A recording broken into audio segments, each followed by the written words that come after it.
अपने भाई का हिस्सा खाने वाला कभी सुखी नहीं रह सकता। ऐसी ही एक कहानी आज हम आपके समक्ष लेके आए हैं।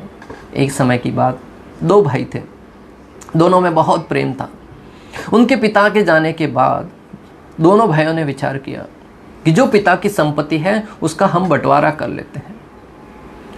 छोटे भाई ने कहा कि बड़े भैया, आप जो निर्णय लेंगे मुझे स्वीकार होगा, क्योंकि उनको बड़े भाई पर बहुत श्रद्धा थी। संपत्ति के नाम पर उनके पास था क्या वो तो जान लीजिए पहले। एक तो था कंबल और एक थी गाय। अभी बड़े भाई ने कहा कि कंबल को दो भागों में अगर बांटा जाए तो न तो तुम्हारे काम आएगा न ही मेरे काम आएगा। एक काम करते हैं, ये कंबल दिन में तुम्हारे पास रहेगा और दिन में रात में मेरे पास रहेगा, यानी कि 12 घंटा दिन का तुम्हारे पास और 12 घंटा रात्रि का मेरे पास। छोटे भाई ने भोले मन से सोचा कि भैया सही निर्णय ले रहे हैं। बोले ठीक है, परंतु भी गाय का क्या करें। तब बड़े भाई ने कहा कि गाय का जो महत्वपूर्ण और जो सबसे शुद्ध माना जाने वाला आगे का भाग आधा तुम्हारा और पीछे का भाग आधा मेरा।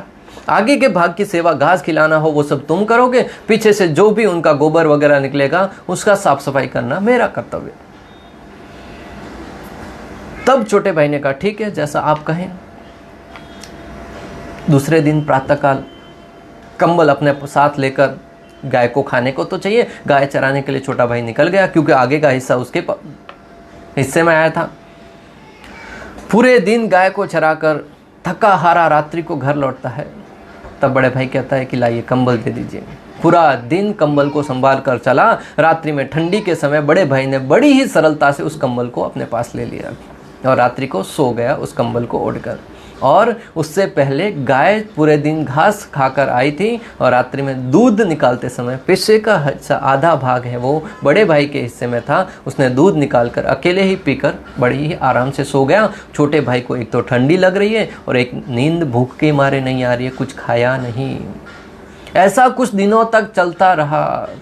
छोटे भाई ने सोचा कि कहीं ना कहीं मेरे साथ धोखा हो रहा है। उसने श्रीमद् भगवद गीता पढ़ना प्रारंभ किया और उस भगवद गीता में समाधान मिला। भगवद गीता 4.34 तत्विधि प्रणिपातेन परिप्रश्नेन सेवया उपदक्ष्यन्ति ते ज्ञानम ज्ञानिनम तत्वदर्शिनः। कि जीवन में समस्याएं आए, समाधान चाहते हैं तो गुरु की शरण में जाना चाहिए। छोटा भाई गुरु के पास जाकर सारी समस्याएं उनके समक्ष रख दी।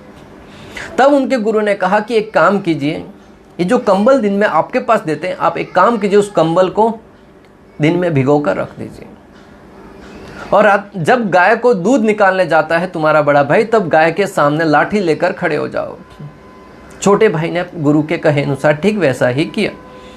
दिन में कंबल भिगो कर रखा, रात्रि में जब बड़े भाई ने मांगा तो भिगा हुआ कंबल उनको दे दिया। बड़े भाई ने कहा ये तुमने क्या किया।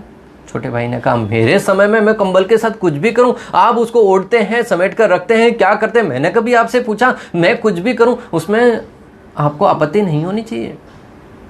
कर्तव्य से तो यहाँ न्याय की दृष्टि से देखा जाए तो बात भी सही है। तो बड़े भाई ने कहा ठीक है। उस कंबल को बड़ी मुश्किल से सुखाया, रात्रि भर सूखा, प्रातःकाल वापस लेके निकल पड़ा तो वापस भिगो के लाया, रात्रि में वापस काम नहीं आया। और जब दूध निकालने के लिए बैठा तो गाय के आगे लाठी लेकर खड़ा हो गया छोटा भाई। गाय डर के मारे दूध नहीं दे रही है, इधर उधर भाग रही है। बड़ा भाई बोलता है ये क्या कर रहे हो। छोटा भाई कहता है आगे का हिस्सा मेरा है, मैं उसके साथ जो करना है वो करूं, आपको आपत्ति नहीं होनी चाहिए। और अगर न्याय की दृष्टि से देखा जाए तो बात भी सही है। बड़े भाई की अकल ठिकाने आई, मैंने अपने छोटे भाई के साथ धोखा किया है जो सही नहीं है, अतः मुझे गलती सुधारनी होगी। भक्तों, श्रीमद् भगवद गीता जीवन में कहाँ हमें ज्ञान देती है, कैसा मार्गदर्शन करती है, छोटे भाई ने अपने विवेक बुद्धि से यह हमें दर्शाया। बड़े भाई ने जब उसको इस बात का आभास हुआ कि वह अपने छोटे भाई के साथ धोखा कर रहा है, उसने उसके सामने प्रस्ताव रखा कि आइए हम रात में एक साथ कंबल को ओढ़कर सोते हैं और मिल बांटकर गाय को चराते हैं और गाय का दूध भी मिल बांटकर पीते हैं। दोनों भाई बड़े प्रेम से रहने लगे और उनके गाय से बछड़ा हुआ, 1 से 2 हुई। दोनों ने आपस में उस गाय को एक एक रख लिया। बहुत दूध अधिक निकलने लगा, उस दूध को अन्यों को बांटने लगे, बेचने लगे, उससे धन आता, उसे एक और कंबल खरीद लिया, धीरे धीरे अपना घर बना लिया। जब साथ में मिलकर रहने लगे तो उनकी तरक्की होने लगी, उनके जीवन में खुशियां आने लगी। अतः हमें चाहिए कि भाई भाई हमेशा साथ में एकजुटता से रहें। अगर आपके जीवन में कितना ही झगड़ा क्यों ना हो रहा हो, कितनी ही समस्या क्यों ना हो रही हो, अगर दोनों भाई साथ में मिलकर उसका सामना करेंगे, आने वाली हर विपत्ति से उनको पार पाने में मदद मिलेगी।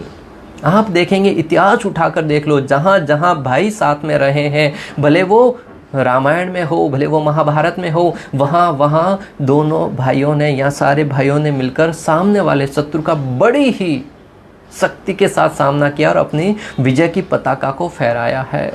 अतः एक बात को ध्यान रखें, जीवन में अगर सही सम्मान और सद्गति चाहते हैं तो अपने भाइयों के साथ प्रेम से रहें। अगर अपने भाई के साथ मनमुटाव है किसी प्रकार का, आज ही उसको सामने से जाकर सुलझा लीजिए, उनसे क्षमा याचना कीजिए, उनसे माफ़ी मांगिए और उनसे अपनी जो भी समस्याएं हैं वो बताइए। मैं विश्वास के साथ कहता हूँ, अगर आप छोटे के रूप में सामने जाएंगे, बड़ा भाई अवश्य आपकी समस्या सुनेगा और आपको गले लगाने में जरा भी हिचकिचाएगा नहीं। यही जीवन की रीत है, यही प्रभु श्री रामचंद्र हमें सिखाने के लिए इस धराधाम पर अवतरित हुए थे। और हम अगर उनको अपना आदर्श मानते हैं तो अपने जीवन को इस प्रकार से जीना चाहिए, बाकियों के लिए आदर्श स्थापित करें। भगवान श्री कृष्ण भगवद गीता 3.21 में कहते हैं, यत यत आश्रति श्रेष्ठः तत्देवे तरो जनः स यत प्रमाणम कुरुते लोकस्तद अनुवर्तते। जो जो महान पुरुष कार्य करके जाते हैं, आने वाली पीढ़ी उनका अनुसरण करती है।